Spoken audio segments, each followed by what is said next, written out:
Graça e paz, meus irmãos. Vamos a mais uma videoaula hoje com um assunto também maravilhoso. Nós vamos estudar o discípulo e a igreja. Nós estamos assim estudando baseado na revista Maturidade Cristã de Missões Nacionais. Hoje nós vamos ver a lição número 5, né? E o texto base da nossa lição está em Mateus, capítulo 16, verso 18, que diz assim: Pois também eu te digo que tu és Pedro, e sobre esta pedra edificarei a minha igreja, e as portas do inferno não prevalecerão contra ela. Oremos, querido Deus, eterno Pai, muito obrigada por mais essa oportunidade, Senhor, que temos de aprender um pouquinho mais da Tua palavra. Hoje, com esse assunto do discípulo e a igreja, a relação do discípulo com a igreja, Pai, que seja Tu mesmo a ministrar essa aula através de mim, abençoa cada irmão ouvinte, é a oração que eu te peço, meu Pai, em nome de Jesus Cristo. Amém. Vamos conhecer os propósitos desta lição, né? Que ao final, diz assim, ao final do estudo desta lição, você deverá ser capaz de. São os propósitos no sentido do saber, né? Então, o primeiro propósito é identificar dois sentidos fundamentais da palavra igreja no Novo Testamento. O próximo objetivo do estudo de hoje é descrever os diversos significados da igreja como congregação. E o próximo propósito a ser atingido, né, por você, ao final do estudo da lição, é identificar a origem da igreja e seus oficiais. Também tem o propósito de identificar a missão primordial da igreja. E, finalmente, ao final do estudo da lição, você será capaz de descrever o desempenho da igreja como agente de reconciliação. Então, vamos à introdução desse assunto, que é igualmente maravilhoso. Nós podemos, assim, afirmar que igreja, diferentemente de ser um belo edifício construído de blocos de pedras e cimento, é um edifício construído com pedras vivas, segundo o que está escrito em 1 Pedro 2,5. Vejamos. Também vós mesmos, como pedras vivas, sois edificados, casa espiritual e sacerdócio santo, para oferecer sacrifícios espirituais agradáveis a Deus por meio de Jesus Cristo. E nesse estudo nós vamos ver que sacrifícios agradáveis e aceitáveis a Deus que nós devemos oferecer, né? Pois nós não somos, está aqui, ó, sacerdócio santo, nós não somos, então nós temos também que oferecer, né, esses sacrifícios. Agora eu queria fazer uma perguntinha. Quem são essas pedras vivas? 1 Pedro 2,5, que eu acabei de ler, não diz? Também vós mesmos como pedras vivas. Quem são as pedras vivas? São os santos, né? Somos nós, os salvos, os crentes, aqueles que foram lavados e purificados pelo sangue de Jesus. Aleluia, né? Agora atentem, a palavra grega eclesia, que é traduzida como igreja, sabe qual é o significado literal de eclesia? Então, essa palavra significa literalmente falando, chamado para fora, referindo-se às pessoas, né, que antes estavam mortas em seus delitos, em seus pecados, sem esperança alguma, mas que foram alcançadas pelo evangelho da graça de Deus e agora servem ao Senhor, né? Muito bem. Ora, se a igreja é formada por pedras vivas e essas pedras vivas são os salvos, somos nós, eu posso afirmar que, como um organismo vivo, a igreja pode passar por determinadas situações. Vejamos quais situações ela pode passar. Primeira, a igreja pode sentir medo. Vocês querem ver o que está em Atos, no capítulo 5 e 11? Diz assim: e houve um grande temor em toda a igreja e em todos que ouviram estas coisas. Viram? Aqui esse verso, esse versículo, está referindo-se à morte de Ananias e Safira. Vocês devem estar lembrados dessa história, né? Por terem mentido sobre o preço de venda da sua propriedade, né? E retido parte do dinheiro com eles. Então, houve assim um grande temor, né? Quando todo aquele povo viu eles morrerem diante dos olhos deles. Outra, vamos dizer assim, situação que a igreja, como organismo vivo, pode passar e passa, é a necessidade de orar. Vejamos o que está em Atos, no capítulo 12, verso 5. Diz assim: Pedro, pois, ficou retido na prisão, ou seja, ficou guardado na prisão, mas a igreja fazia contínua oração por ele a Deus. E nós também, né? Estamos sempre buscando interceder pelos irmãos, inclusive temos as nossas salas de oração.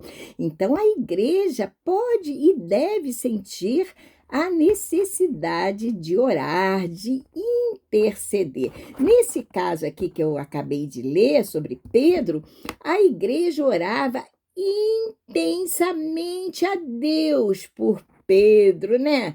E aí nós também sentimos essa necessidade.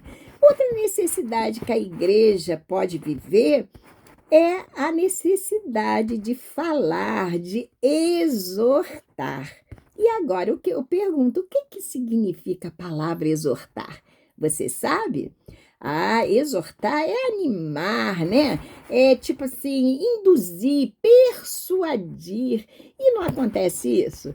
Então, muitas pessoas chegam a nós, né, abatidas com os seus problemas, e a igreja tem até esse dever, né? Como cristãos que somos, de animar essas pessoas e de falar de Jesus. Vamos ver o que está em Mateus, capítulo 18, verso 17. Se quiserem, abram a Bíblia e acompanhem tudo que está sendo dito aqui desses versículos. Então, esse versículo, Mateus 18, 17, diz assim, começa assim: e se não as escutar, dize-o à igreja. E se também não escutar a igreja, considere-o como um gentio e publicano. Aqui esse texto, ele fala aqui a respeito de um irmão, né, que estava contra uma pessoa. Então, houve ali um problema e ali estava sendo orientado que levasse esse problema, essa pessoa, né, a conduta dessa pessoa à igreja. E se essa pessoa não quisesse também ouvir a igreja, naturalmente que antes de ser levado à igreja já estava sendo aconselhado, mas ele não quis ouvir.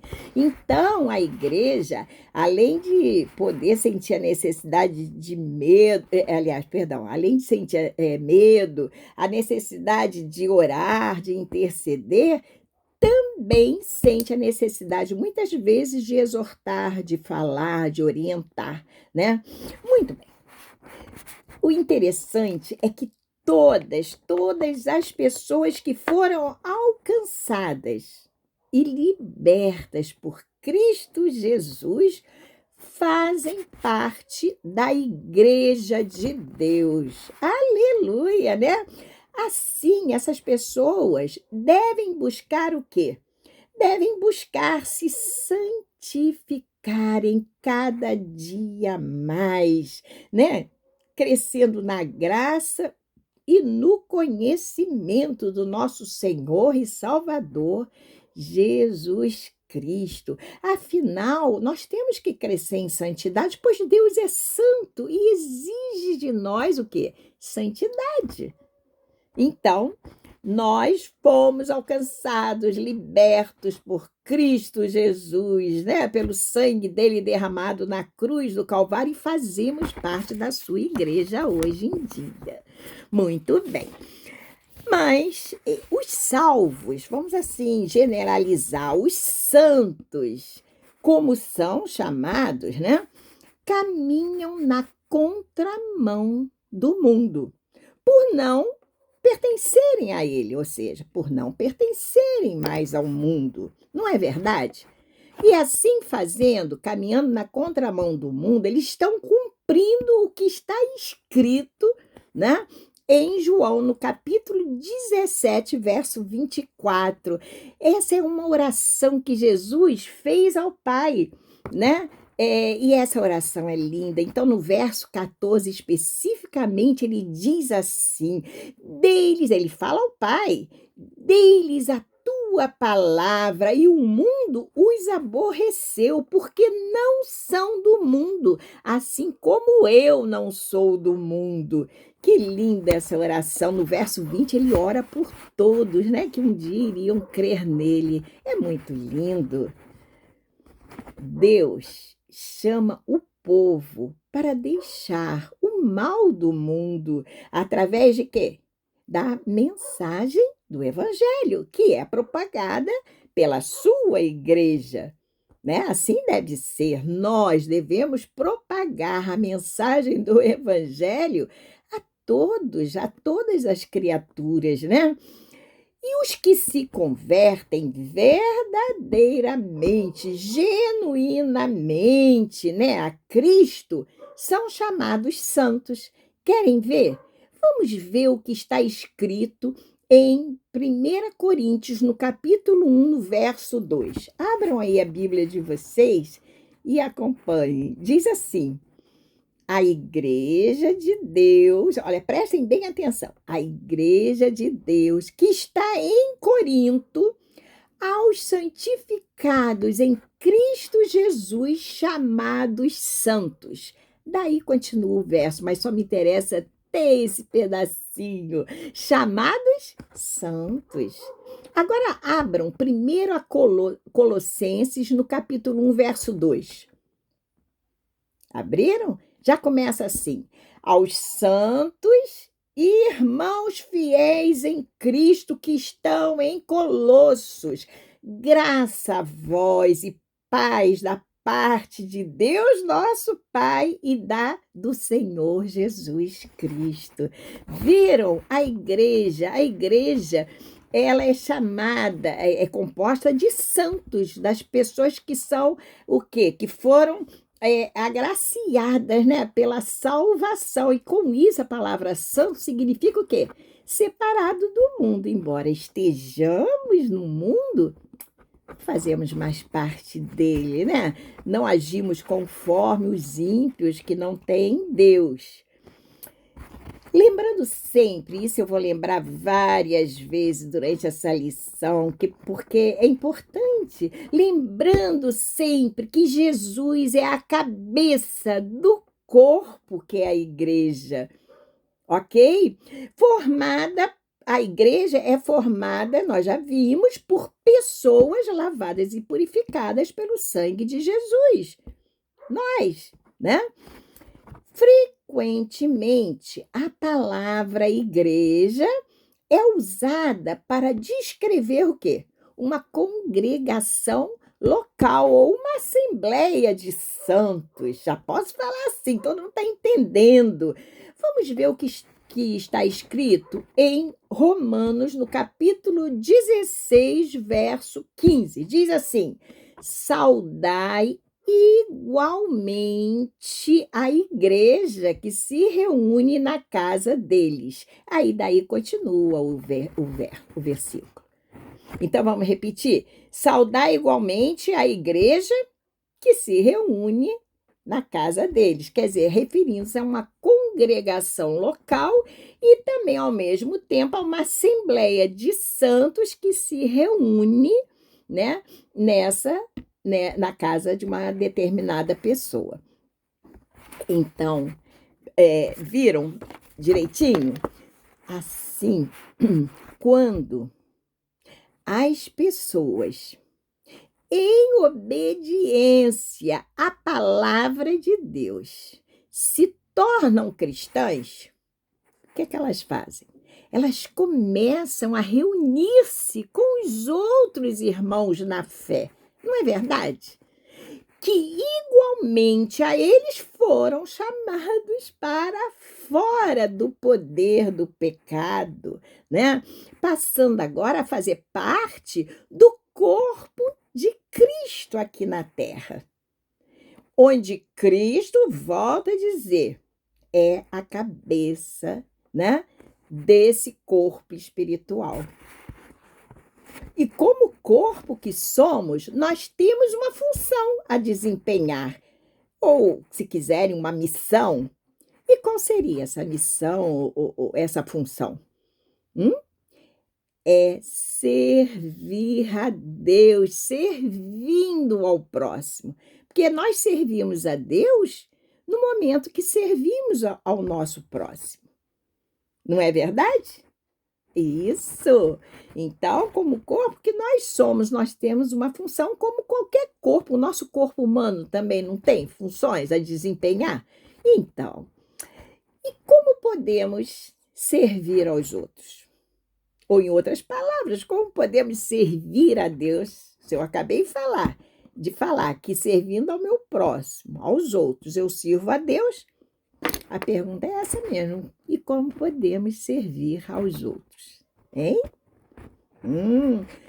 Com a ajuda do Espírito Santo, levando as boas novas de salvação a eles, em amor, né? Porque Deus é amor, e acaba que nós ficamos contagiados por esse amor, né? E movidos por ele, nós levamos as boas novas de salvação, evangelizamos eles, quer dizer, evangelizando-os, ensinando-os, né? A guardar também os mandamentos de Deus e a obedecê-los, não só guardar, mas a obedecê-los, né? E também ministramos a essas pessoas que Deus é o único Deus e assim deve ser adorado. Viram como nós podemos servir aos outros? Assim fazendo, estaríamos cumprindo o ide de Jesus, ou vão por todo o mundo e pregai o evangelho. Então, nós estaremos cumprindo esse mandamento de Deus, né? Para que o evangelho seja pregado em todo lugar e também estaremos cumprindo, prestem bem atenção no que eu vou falar agora, a missão primordial da igreja, que é evangelizar. Evangelizar a quem? Aqueles que estão perdidos, aqueles que estão sem esperança alguma, muitas vezes desesperados, perdidos nos seus próprios pecados. E a gente vai levar, então, a palavra de Deus. E o Espírito Santo é que vai convencê-los, né? E que vai trabalhar no coração deles. Querem ver o que diz Marcos? No capítulo 16, verso 15, diz assim: e disse-lhe, quem falou isso foi Jesus, e disse-lhe, vão pelo mundo todo e preguem o evangelho a todas as pessoas. Então, viram? Mas, afinal, eu vou fazer uma pergunta: o que é, então, ser uma igreja relevante aqui na Terra? Uma igreja que faça de fato a diferença. Atos 2:42 responde. Querem ver? E perseveravam na doutrina dos apóstolos e na comunhão dos santos, e no partir do pão e nas orações. Nós devemos perseverar, né, naquilo que temos aprendido de Deus, na sua doutrina, na comunhão com os irmãos, né, comungando com eles aos domingos, né? Como é bom, quão bom é e suave que os irmãos vivam em união, em comunhão com Deus, né, através das orações e meditações e com os nossos irmãos, participando também do partir do pão, da ceia do Senhor, que é uma ordenança, assim como o batismo. Muito bem. Então, portanto, a Igreja de Cristo é exercer a comunhão, não esqueçam disso, uns com os outros em tudo, e haver igualdade e amor. Não há acepção de pessoas, devemos tratar todos igualmente, porque é assim que Deus nos vê, né? Como pessoas únicas, mas para Deus todos nós temos o mesmo valor e tratá-los com amor, né? Entre os irmãos deve haver amor. Não é o que temos aprendido, não é o que nós aprendemos também em Romanos, podem abrir, capítulo 12, no verso 10, quando lá está escrito: amai-vos cordialmente uns aos outros com amor fraternal. Quanto à honra, deem sempre preferência aos outros. Ou seja, considere o outro, o teu próximo, superior a si mesmo. E aí você vai atribuir a honra que ele merece. Afinal, nós não podemos esquecer nunca que pertencemos todos à mesma família, a família de Deus. Pois nós somos, quando aceitamos a Cristo, filhos de Deus. Passamos a ser considerados agora como filhos e não mais simplesmente como criaturas. Agora somos novas criaturas, filhos de Deus. E se somos todos filhos de Deus, somos irmãos na fé e pertencemos à mesma família de Deus. Aleluia, glórias a Deus. Então, ser igreja relevante de Cristo também, né? Além de exercer a comunhão uns com os outros, é ter um só corpo. Vou voltar, a repetir. Onde Cristo é a cabeça desse corpo, mas lembrando que todos os membros do corpo são diferentes, embora trabalhem juntos, né? Sob a liderança do Espírito Santo. Tendo cada um, inclusive, diferentes dons, né? E, individualmente, nós acabamos sendo membros uns dos outros. Por quê? Pois cada membro está ligado a todos os outros, né? Segundo o que diz Romanos no capítulo 12, 5. Ok? Nós temos diferentes dons, nós trabalhamos juntos, mas somos diferentes, ok? Individualmente falando. Mas nós nos tornamos membros uns dos outros na medida que cada membro está ligado a todos os outros. Tudo bem até aí? Ok. Ser igreja relevante, ser igreja de Cristo relevante aqui na Terra, é ser o templo do Espírito Santo. Olha que honra e que responsabilidade temos. Deus habita em nós. Por isso, temos que buscar a nossa santificação a cada dia mais, porque Deus é santo. Ele não habita num templo que não está cuidado, né? Nós temos que crescer espiritualmente falando, né? Nos santificarmos significa crescermos espiritualmente, deixando aquilo que não agrada a Deus, né? Anulando a velha criatura, aquilo que nós fazíamos antes de termos esse encontro com Cristo, né? E agora, buscando fazer a vontade de Deus sempre, a cada dia.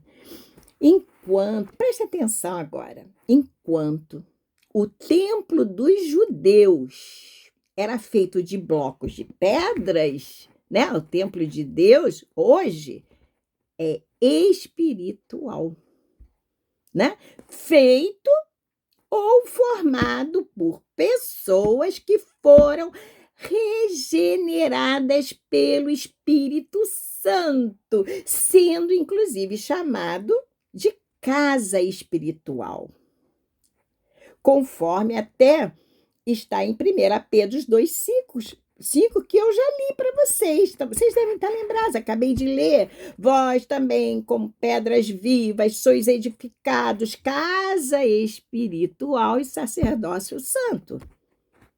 Olha só, antigamente não, Deus lá habitava lá naquele templo que era, até tinha o templo de Salomão, belíssimo, né? Mas era um templo feito pelo homem, por blocos de pedra. Hoje não, hoje o templo de Deus é espiritual, ele habita em nós, no nosso coração, é o Espírito Santo habitando em nós, né?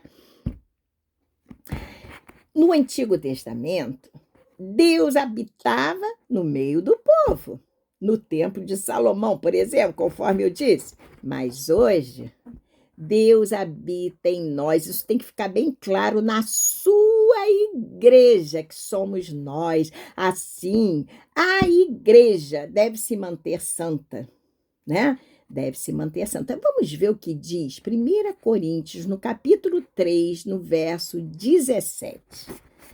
Abram aí. Diz assim: se alguém destruir o templo de Deus, Deus o destruirá, porque o templo de Deus, que sois vós, é santo.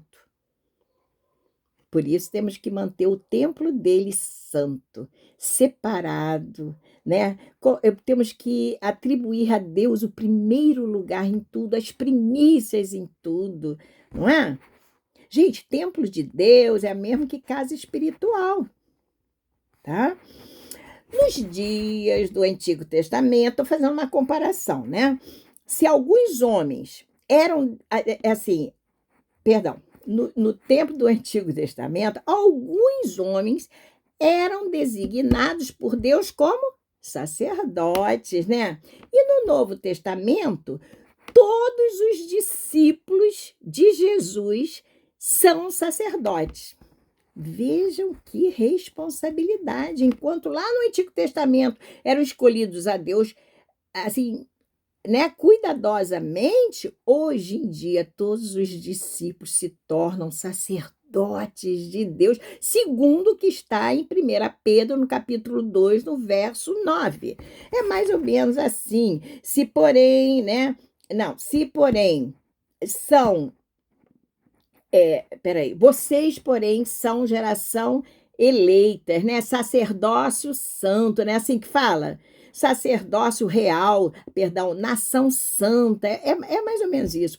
Povo de propriedade adquirida de Deus, povo de propriedade, né? Exclusiva de Deus. Vejam, hoje nós somos sacerdotes. E os sacerdotes do Antigo Testamento ofereciam o quê? Sacrifícios de animais a Deus. Vocês devem saber dessa história, né? E eles ofereciam os sacrifícios de animais a Deus pelo povo e por si mesmos, para perdão dos seus pecados. E os crentes, né? que já que os crentes são os sacerdotes do templo espiritual, que é a igreja nos dias de hoje, que sacrifícios devemos oferecer a Deus que vão agradá-lo, né? E que serão aceitos por eles. É isso que nós vamos ver agora. E a 1 Pedro 2,5 fala sobre isso, né? A 1 Pedro 2,5, que eu acho que eu já li para vocês. Então, é isso que nós vamos ver. Quais sacrifícios, como sacerdotes que somos, devemos oferecer a Deus que irão agradá-lo, né? E que serão aceitos por ele. Vamos ver. Bom, eu vou lembrar, antes de falar especificamente dos nossos sacrifícios que devemos oferecer a Deus, vamos lembrar do sacrifício que Jesus ofereceu, um sacrifício único ao Pai. Está em Hebreus 10:12, né? Que vai referir-se, depois vocês leiam com calma, tá? Que vai referir-se ao sacrifício único de Jesus realizado por nós, pelo derramamento do seu sangue inocente. Até Jesus ofereceu ao Pai esse sacrifício único. E que sacrifício, né? Morrer inocente naquela cruz, derramando seu sangue, para que hoje nós pudéssemos ter esperança de salvação. Devemos ser gratos, né? Lembrar de agradecer, se possível, todos os dias por isso. Bom, então vamos ver os sacrifícios agradáveis a Deus, que agradam a Ele, que são aceitáveis a Deus, já que somos sacerdotes de Deus. Primeiro sacrifício, sacrifício de louvor.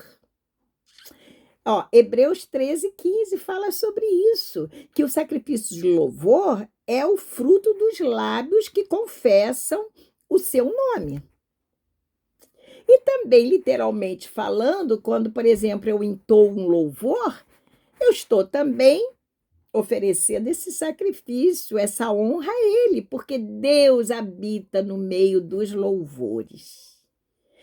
O primeiro sacrifício que agrada ao Senhor, que Ele aceita, é o sacrifício de louvor, fruto dos lábios que confessam o seu nome às pessoas, ao mundo. Oh, glória a Deus!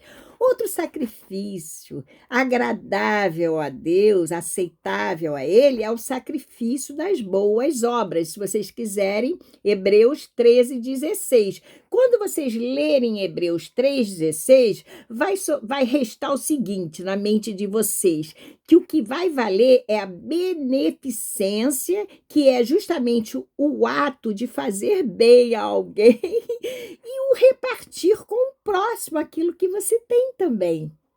Não é muito melhor dar do que receber? Porque a gente dá daquilo que tem, né? Então, isso é o sacrifício de boas obras, está sempre pronto, com as mangas regaçadas, né? Para sermos um servo fiel a Ele, servindo nas nossas boas obras, em tudo que Ele colocar também em nosso coração para realizarmos, ok? Outro sacrifício que é agradável e aceitável ao nosso Deus é o sacrifício de uma vida santa, dedicada a Deus. Romanos 12:2, 12, os dois primeiros versos, 1 e 2, diz isso, que devemos oferecer a Deus a nossa vida como um sacrifício vivo, santo e agradável a Ele.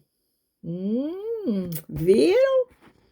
Dos dois primeiros versos de Romanos, do capítulo 12.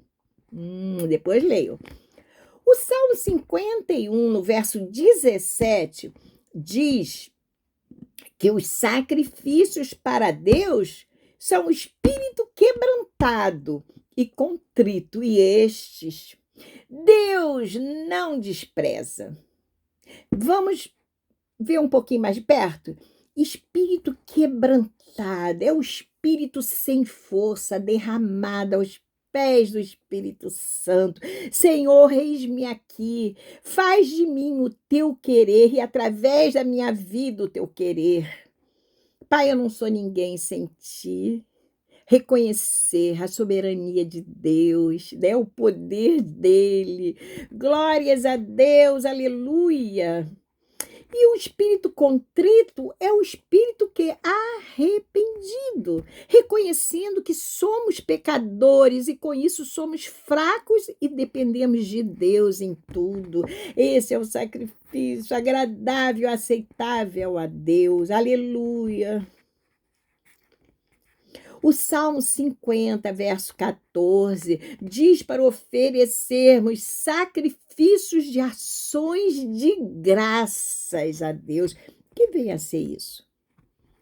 É sacrifícios de ações de graças, devemos oferecer a Deus, onde devemos oferecer a Deus a nossa gratidão por suas bênçãos, né? E por suas misericórdias sobre as nossas vidas. Diz a palavra dele que as misericórdias de Deus se renovam a cada manhã, a cada dia sobre nós. Então vamos agradecer. Eu vou fechar aqui com o Salmo 4, verso 5, que diz assim: prestem bem atenção. Ofereçam sacrifícios de justiça e confiem no Senhor. Ofereçam sacrifícios de justiça. Tudo que for justo, né? Limpo, ofereça. Assim, pensem. E tudo que for justo, realizem. E se perguntem: será que Deus faria isso mesmo? É isso que eu devo fazer, meu Pai? Vocês estão oferecendo sacrifícios de justiça. E confie, né? Que Deus veio à intenção dos nossos corações, né? Bem, vamos ver agora como se deu a origem da igreja, porque é lindo, é belíssimo. E a resposta está exatamente em Mateus 16, no verso 18. Mas eu vou dar uma passeadinha desde o 14, né? Desde esse versículo para vocês. Vamos relembrar? Jesus não estava indo com os seus discípulos para Cesareia de Filipe, e nessa caminhada de Jesus com os discípulos, ele ia conversando com os discípulos. E lá no verso 13, Jesus pergunta: quem os outros dizem que é o Filho de Deus? O Filho do Homem, perdão. E no verso 14, os discípulos respondem, né, a Jesus: olha, Jesus, uns dizem que tu és João Batista, mas outros dizem que tu és Elias, que o espírito de Elias está sobre ti. Outros dizem que é Jeremias ou um dos profetas. Aí, no verso 15, Jesus faz a pergunta ali crucial. Pergunta assim: tá bem, e vocês, quem dizem que eu sou? Verso 16, Pedro, cheio do Espírito Santo, responde: o Senhor é o Cristo, aleluia, o Filho do Deus vivo. Glórias a Deus, né? E no verso seguinte, então, Jesus diz o que a Pedro: bem-aventurado é você, Pedro, porque não foi carne nem sangue que revelaram isso a você, mas meu Pai que está nos céus, aleluia. E no verso 18, Jesus completa: também eu lhe digo que você é Pedro, e sobre esta pedra edificarei a minha igreja, que somos nós, e as portas do inferno não prevalecerão contra ela. Aleluia, glórias a Deus. Como a igreja é de origem divina, vocês acabaram de ver, não pode ser destruída de maneira nenhuma, pois o fundamento da igreja é Jesus, né? Depois dei uma lida, Efésios 2, do 19 ao 22. É lindo, Efésios 2, 19 a 22, pelo tempo aqui eu não vou ler. Cristo também designou os pastores como líderes locais, nós sabemos, né, de grupos cristãos que se reúnem como igreja, né, nós já vimos também, chamados de ovelhas. Nós somos as ovelhinhas dos nossos pastores, onde o pastor, o que ele faz? Ele as apacenta com conhecimento e com inteligência. Não é o que está em Jeremias 3, verso 15? Dei uma conferida também lá na igreja. Nós temos também outros, né? Os bispos, os diáconos, ou seja, os líderes experientes e fiéis a Deus, né? Que são naturalmente escolhidos por Deus por terem umas condutas ímpar, né? Igualmente designados por Cristo. Vejam bem, para a realização dos outros trabalhos de aconselhamento na igreja, né, de supervisão, direção e condução mesmo de tarefas importantes ali, né, da igreja, e aí eles as executam. E para fechar esse assunto maravilhoso, esse estudo, ainda resta responder uma pergunta. Qual a missão da Igreja de Cristo na Terra? Qual é a missão nossa como igreja? A igreja, como corpo de Cristo que ela deve ser caracterizada por ter o quê?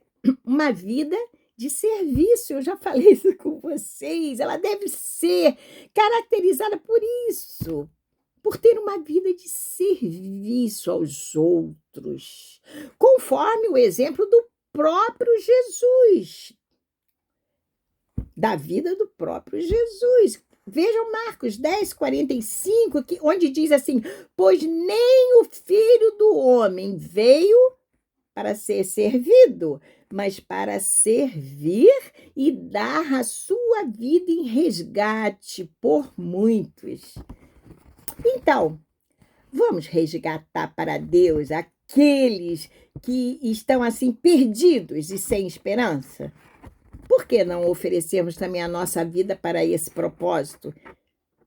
Quem sabe a gente não consegue que alguns se salvem através do Espírito Santo. E vamos concluir o nosso estudo. Bem perto de nós existem pessoas sedentas para ouvir a mensagem de libertação e salvação, não é verdade? E o nosso papel como igreja que somos, qual é? É reconciliar com Deus essas pessoas. Pelo menos tentarmos. Lembrando que é o Espírito Santo que convence, né? Nós somos usados apenas como instrumentos nas mãos dele. 2 Coríntios, no capítulo 5, do 18 ao 20. Eu vou ler rapidinho para vocês, porque eu já vou encerrar. Diz assim, 5, do 18 ao 20, diz assim, é o Ministério da Reconciliação, diz assim: ora, tudo isso provém de Deus, que nos reconciliou consigo mesmo por meio de Cristo e nos deu o ministério da reconciliação, a saber que Deus estava em Cristo reconciliando consigo o mundo, não levando em conta os pecados dos seres humanos e nos confiando a palavra da reconciliação. Portanto, somos embaixadores em nome de Cristo, como se Deus exortasse por meio de nós. Em nome de Cristo, pois, pedimos que vocês se reconciliem com Deus. Aí eu vou acrescentar o 21. Aquele que não conheceu pecado, Deus o fez pecado por nós, para que nele fôssemos feitos justiça de Deus. Que Deus seja glorificado ainda mais através da vida da sua igreja aqui na terra. Fiquem com Deus. Até a próxima videoaula.